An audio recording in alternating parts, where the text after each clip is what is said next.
So, surprisingly, very often the people who are advocating that they are the biggest proponents of freedom of speech and supposedly support these people who are being oppressed by the evil government doing horrible censorship and journalists, covering rallies are not really, in reality, the biggest defenders of free speech. In fact, they only like free speech when, well, they're being gone after for stuff that they've said, and then all of a sudden it's a free speech issue for them.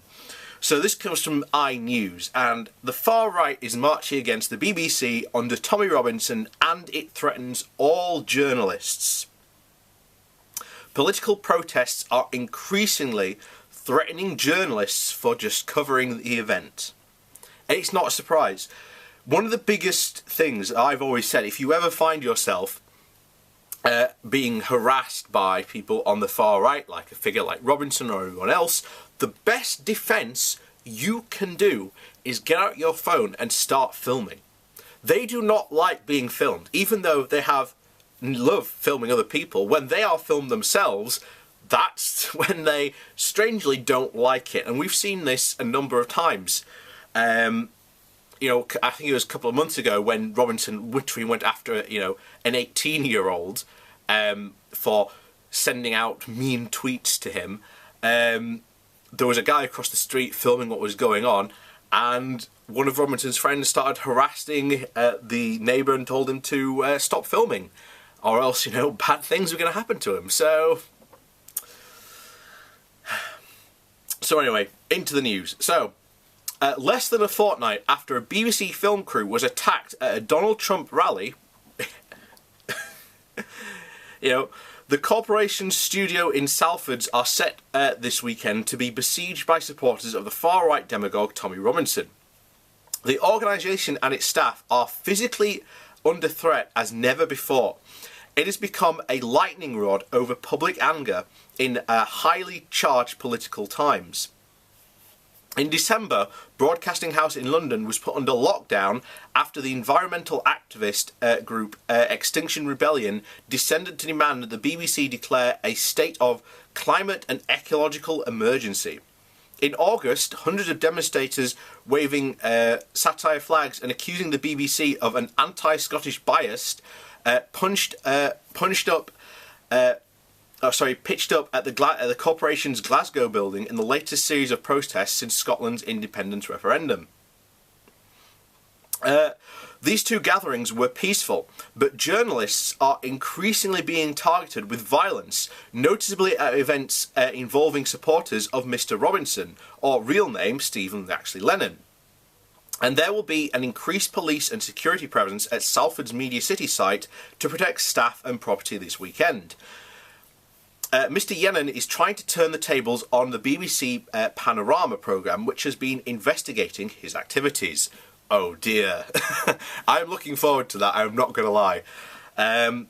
He has supposedly obtained material filmed covertly by someone the BBC apparently wished to be a source, in which Panorama reporter John Sweeney is showing buying wine, spirits and champagne cocktails. He racks up a £220 lunch bill. In another sequence, Sweeney is heard saying, while working class male guests on the BBC News are as rare as cannibals from the Amazon.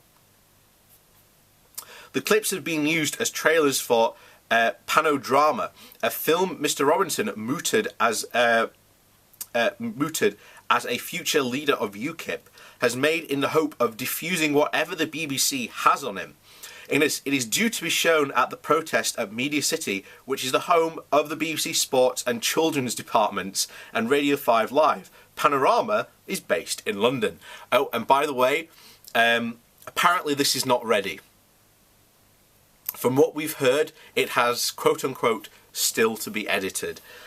So expect, shall we say, Mr. Lennon to be raising funds to make this a more professional source. And here's the thing, John Sweeney going out and buying cocktails and racking up a lunch bill, who cares? Who cares? That's nothing,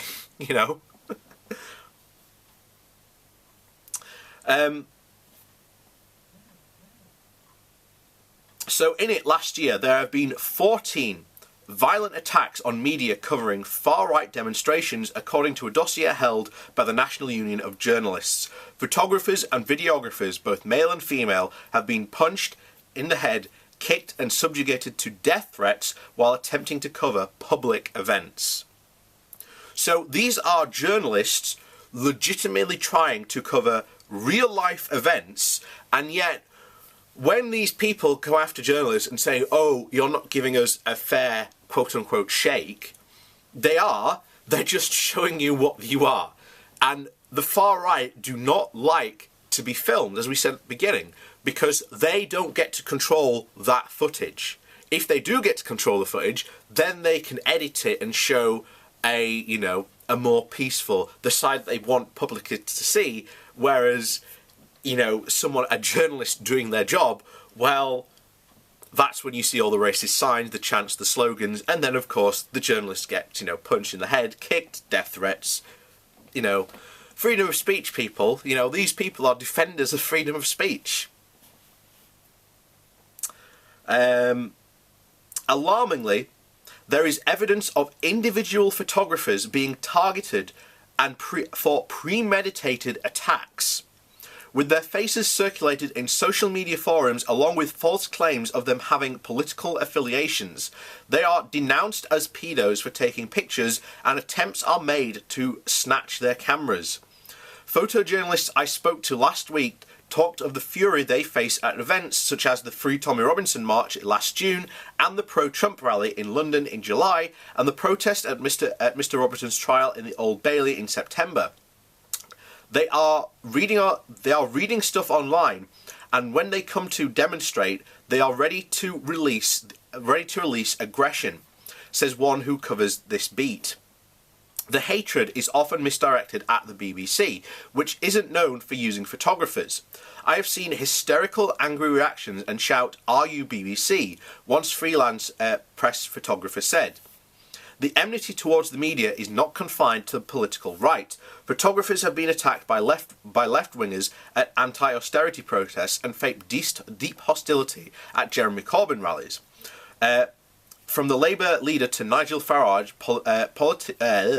politicians have seen that denouncing the news media is an effective way to support an anti-establishment position.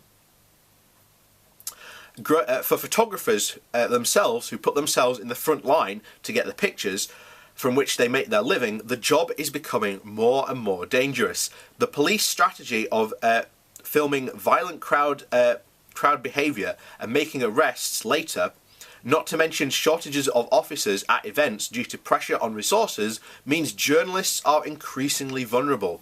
Most photographers who specialise in political protests are freelancers.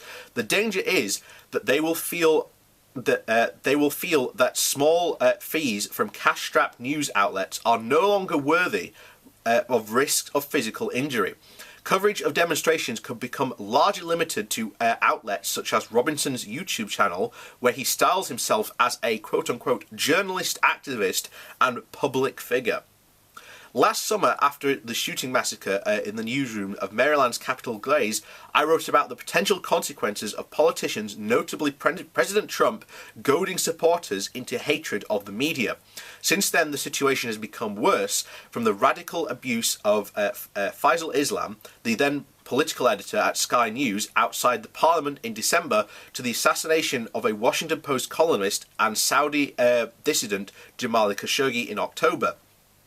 The attack on the BBC crew at a Trump rally in Texas this month was hardly unexpected, and the climate in the UK is little better. I do feel it is only a matter of time before someone really gets hurt or even killed, one photographer reflected last week. So what's the outcome going to be? Well, I have to agree, there is a massive problem of, people, going after the media, sometimes legitimately. And I'm not saying there isn't a legitimate case to go after journalists or anything like that. But when we get to the stage where journalists are being threatened and beaten. And as I said here, that there is a strong, evidence, and there is evidence of photographers who are being targeted for premeditated attacks, then you've got a problem. This is what happens, and yes, it does come from the left, and I'll condemn it, but this is coming from the right. And what's funny is, as I said at the beginning, these people are supposed quote-unquote champions of free speech, and if you want to be a champion of free speech, then you have to champion freedom of the press. And if you are doing this, and Robinson hasn't discouraged his followers from doing this, he's actively encouraging them to do this. So this is a serious problem, because as I said here, sooner or later someone will end up being seriously injured or even killed.